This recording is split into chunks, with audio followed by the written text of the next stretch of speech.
Hey everybody, it's me, AkashaWolf, again today.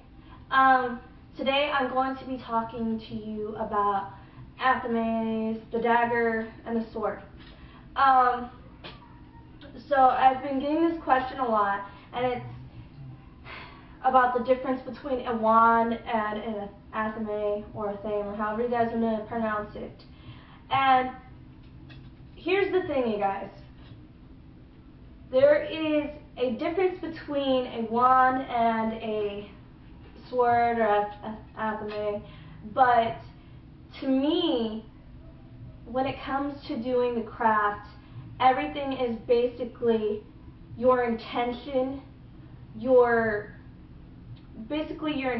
intention, what you imagine, and what you manifest. I guess you can call us like the Green Lanterns or whatever. Not as dramatic as the Green Lanterns, but, you know, basically they can manifest anything they can imagine. You know, there's like no limits. It's all from their imagination and their will. You know what I mean? I'll talk more about that some other time because I really like that topic. So anyway, the thing is that the wand can represent the female and the sword or the Athame can represent the male.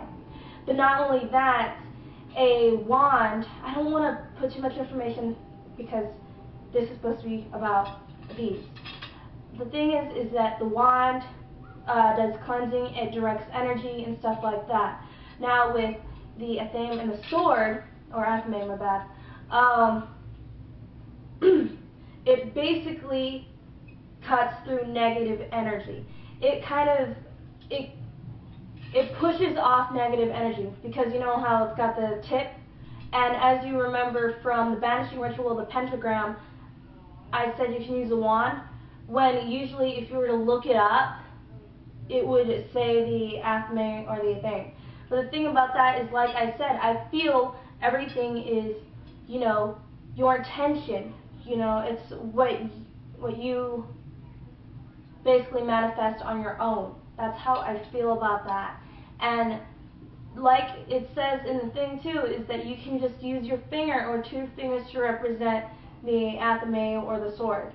Okay, that's it, and you can even use a pencil or whatever. So don't think you have to have any of this stuff just because a book tells you so. Really, you don't need any of it. You don't need any of it. But the thing is that with beginners and everyone like that, they basically stimulate their mind when they have an object and they feel it represents something. Now, I'm not saying that they don't hold power. I'm just saying that it's mainly based on our intention. Okay? So don't think I'm like, everything I've said to you is a lie, because it's not. You know, they all represent something, and they've been used the same way for many years and years to come. So anyway, yes, like you've heard before, like I told you before, this basically puts off it repels negative energy. There we go, that's the word. So, like if I'm going like this, like, you know, repels negative energy. But not the fact that it does do that. I'm scattered. Anyway, so the Athame, or your sword, it has to be a two-sided blade. I don't necessarily want to say has to, because, you know, then I'll be going against everything I've said before. But normally it's a two-sided blade, and it has a black handle. Now, as you can see, my sword here doesn't have a black handle, but everything doesn't have to be how it's supposed to be, you guys.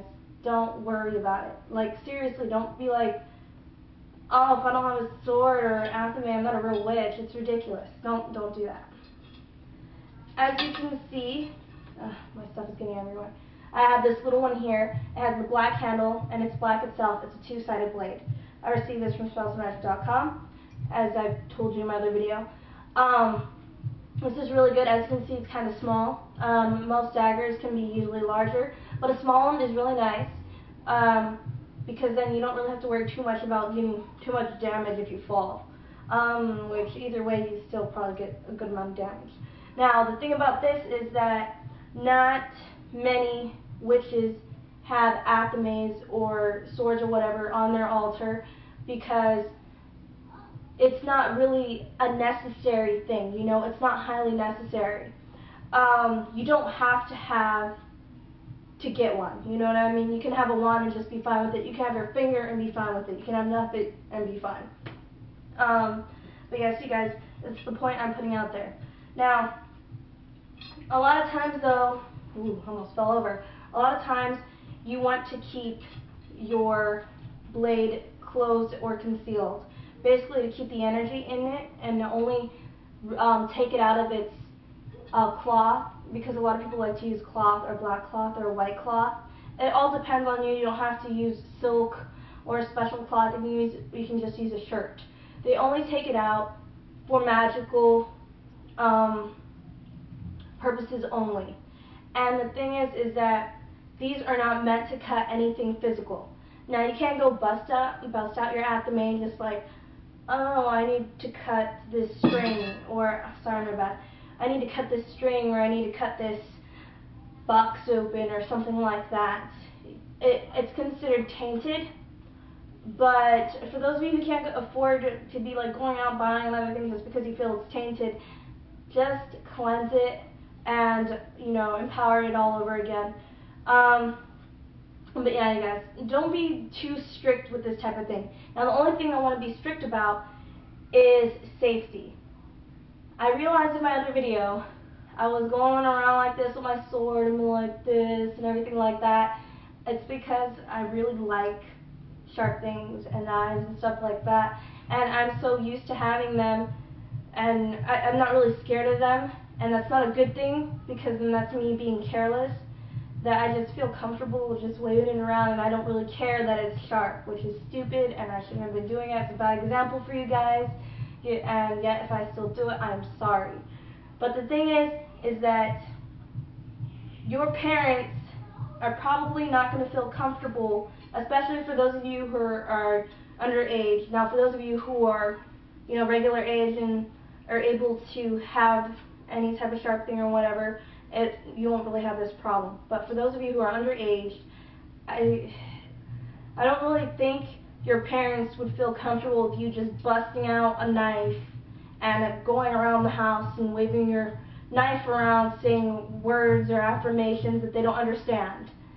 They wouldn't feel comfortable with it, and they would probably not want you doing the craft at all, just because, one, it's a knife, and then you're just going around the house with it like a psycho. Not that you would be doing it like that, but the fact is that they would probably not want you doing it in the first place. Now, for those of you where this is okay and you're young and all this other stuff, you also have to be very careful when it comes to having siblings, like young and rebellious children that just like to run around and touch whatever they want or come into your room. Even if you lock your room, kids know how to get in, okay? Because I have this door locked, mofos know how to get in. I'm sorry I call them mofos, but that's what I call them when they make me upset. Even my brother, who's like 15, just busts right in the door and interrupts me. And you can have a lock, you can have as many locks as you want on there. Kids usually find a way in.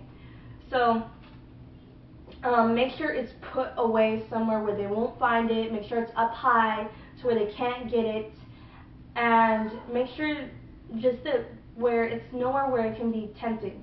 For example, I want to hang my sword up right here, and I'm kind of wondering if I should or shouldn't because how bad my little brothers and sisters are.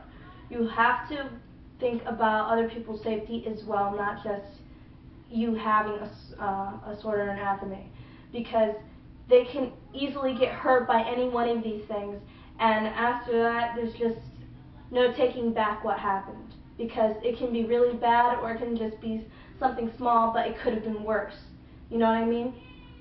But yes, so for those of you who can't get an Athame or just can't have one or don't really want one, it's completely fine. You do not need one, okay? I'm just giving you information on it, but you do not need one. It's completely optional, and if you can't get a two-sided blade, you can just use a butter knife, and you can use electrical tape and wrap the handle with it if you feel that it has to be a black handle, okay?